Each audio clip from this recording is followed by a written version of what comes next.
Night falls like a heavy curtain over the old quarter, where shadows dance among crumbling stone buildings and narrow alleyways.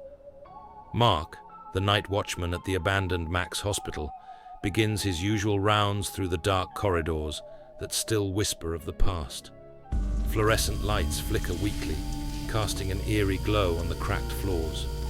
His footsteps echo in the empty halls.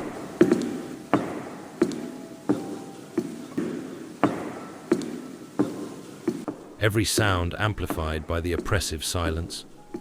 Mark has been working here for 3 months, but tonight he feels something different.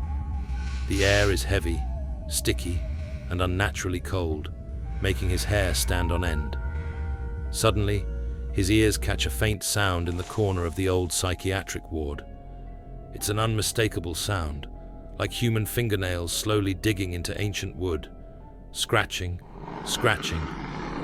Mark stops and shines his flashlight into the darkness, but sees nothing.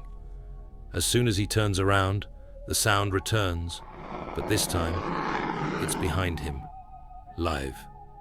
Mark's hand trembled as he gripped the walkie-talkie. "Is anyone here?"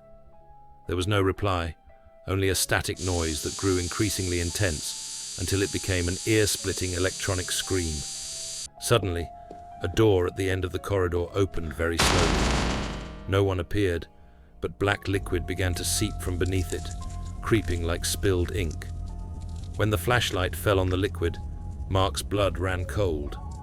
In the reflection of the black liquid, he didn't see the ceiling, but rather dozens of distorted faces, screaming silently and pushing from below as if trapped beneath black ice. The temperature dropped suddenly until Mark's breath steamed in the air. Whispers began to fill the space in an inhuman language. His flashlight went out abruptly, and he was plunged into an impenetrable darkness, broken only by the pale moonlight filtering through the grimy windows. There, he saw them, black shapes emerging from the walls, their movements jerky and unnatural.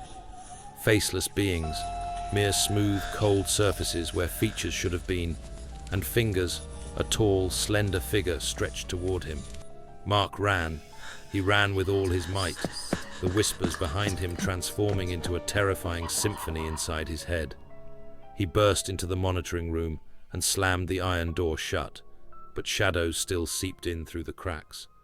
Suddenly, the monitors lit up, all displaying the same scene, an empty room with a single chair.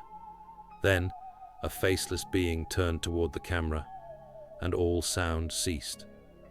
In that deathly silence, Mark heard a clear voice, cold as the grave, whispering right behind his ear. "You don't belong here." He felt foul breath on his neck.